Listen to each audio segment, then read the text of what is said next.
Master Dilip master சொல்லணும்.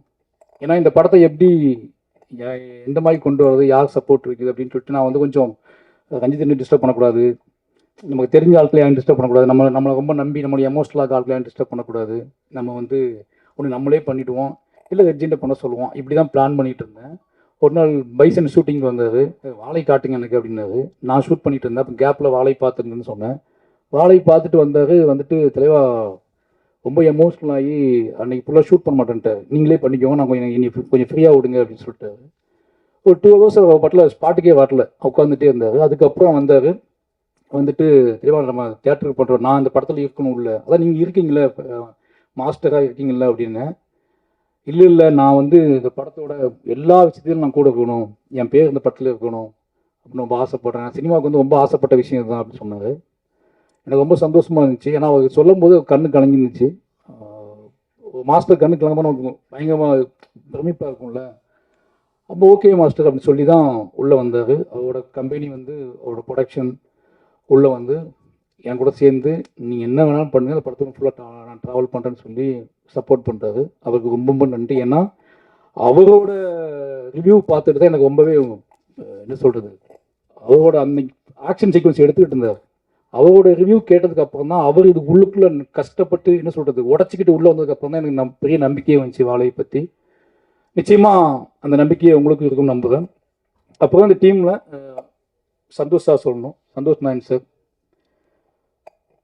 எல்லாம் சொல்கிற மாதிரி சந்தோஷ் சாருக்கு எனக்கு ஒரு மேஜிக் இருக்குது. காரணம் என்னென்னா ஒரு ஃப்ரீடம். 2 பேருமே வந்து பேசும்போது நான் வந்து சாங் கேட்கும்போதும் சரி, என்னோட டெப்த்தாக நான் எவ்வளோ நேரம் கேட்க முடியுமோ கேட்டு வாங்கி அவர்கிட்ட பேசி சிரித்து விளையாண்டு ஒன்று ரெடி பண்ணுவோம்.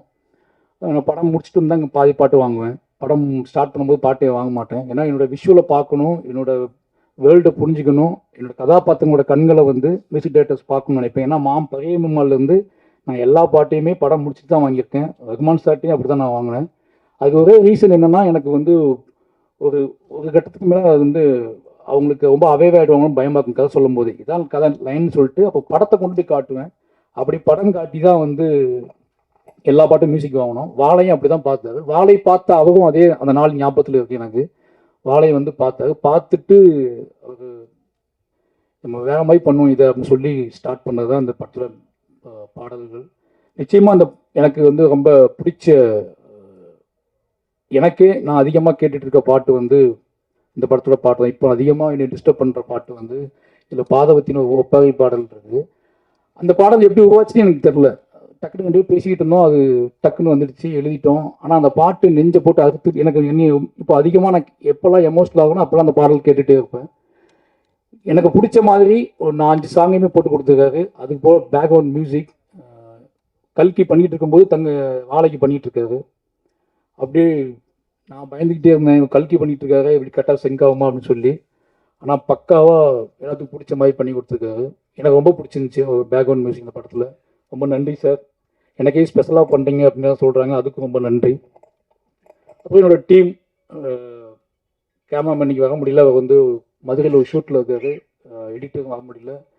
அப்புறம் வந்து குமார்னா ஆர்டரேட்டர், எல்லாருமே எனக்கு வந்து இது என் படம் என்னோட விஷயம் அப்படின்னு புரிஞ்சுக்கிட்டதுனால ரொம்ப எமோஷ்னலாகவே எல்லாமே வேலை பார்த்தோம். என்னோட ஆர்டிஸ்ட்டு நிகிலா உமல், அப்புறம் திவ்யா துரைசாமி, அப்புறம் கலையரசன், இவங்க எல்லாருமே என்ன பண்ணாலும் ஒரு கட்டத்தில் வந்து விடமாட்டாரு. இதுதான் இந்த படத்தை எடுத்ததுக்கான காரணத்தை புரிஞ்சுக்கிட்டாங்க. இந்த பட கதை என்ன மாதிரியான கதை, இது யாரோட கதைன்னு தெரிஞ்சுக்கிட்டு எல்லா டைமும் என்னோட முகத்தை பார்த்துட்டே இருப்பாங்க. இவன் வேற ஏதோ யோசிக்கிறான், இது வந்து சினிமாவாக நடக்காது, நம்ம சமாளிக்க முடியாது அப்படின்னு தெரிஞ்சுக்கிட்டு எனக்காக நான் சொன்னது எல்லாமே செஞ்சாங்க. எல்லாமே ரொம்ப கஷ்டப்பட்டு நடித்தாங்க. இது வந்து நிக்கிலாவுக்காவது கொஞ்சம் ஈஸியான கேரக்டர் தான், ஆனால் ரொம்ப நல்லா பண்ணியிருக்காங்க.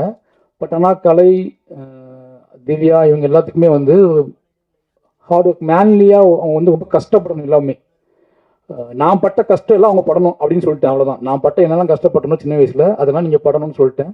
அதனால் அவங்க ரொம்ப கஷ்டப்பட்டாங்க. எந்த நடிகர்கள் செய்ய மாட்டாங்க, அதை கண்டிப்பாக செய்ய முடியாது. கிட்டத்தட்ட கலையரசன் வந்து 100 கிலோ வெயிட்டு தள்ள தூக்கிட்டு இருந்தார். 100 கிலோ கண்டிப்பாக. ஒரு 5 தாக்குனா 100 கிலோ வரும்ல, 5 வாழை தாக்குனா 100 கிலோ வந்துடும். அது மாதிரி திவ்யா துரைசாமியும் வந்து ஒரு 60 கிலோ 70 கிலோ தூங்கியிருப்பாங்க படம் ஃபுல்லாகவே.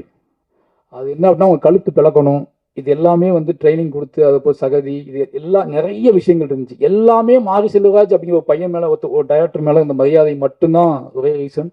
ஏன்னா யோசிச்சு எனக்கே ஆச்சரியமா இருக்கும். ஷார்ட்ல ஃப்ரேம் வச்சு பார்த்துட்டு இருக்கும்போது தள்ளி தூக்கிட்டு நடந்து போயிட்டு இருப்பாங்க. அது இடையில என் மக்கள் நடந்து போயிட்டு இருப்பாங்க, என் மக்களுக்கு நடையில இவங்க நடந்து போயிட்டு இருப்பாங்க. அதை பார்க்கும்போது ரொம்ப ஆச்சரியமா இருக்கும். எனக்கு ஊருக்காக மாதிரி போயிட்டு இருப்பாங்க, பாவமா இருக்கும். இறக்கி வச்சதுக்கப்புறம் அப்படியே கழுத்து மெதுவாக திருப்பி பார்ப்பாங்க. திருப்பி ரீடேக் வந்துருமோன்னு பயம் வந்து அவங்களுக்கு பயங்கரமா இருக்கும். ஆனால் ரீடேக் வந்துடும், திருப்பி தூக்கிட்டு போவாங்க.